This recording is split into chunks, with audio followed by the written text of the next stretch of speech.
So in this video I want to show you how scientists measure the concentration of atmospheric CO2.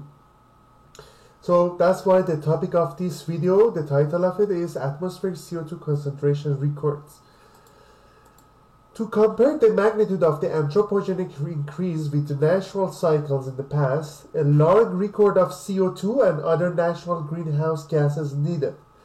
So that's why this data come from analysis of the composition of air enclosed or trapped in bubbles in ice cores from Greenland and Antarctica. The initial measurements demonstrated that CO2 abundances were significantly lower during the last ice age than over the last 10,000 years of Holocene.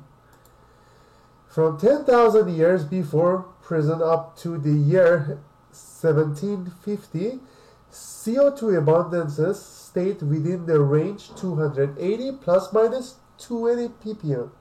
So basically during the last 10 years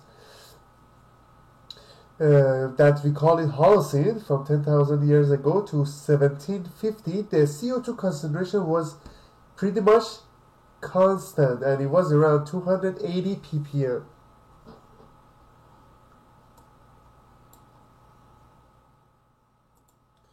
During the industrial era, CO2 abundance or CO2 concentration rose roughly exponentially to 367 ppm in 1999 and to 379 ppm in 2005 and 410 ppm in 2019.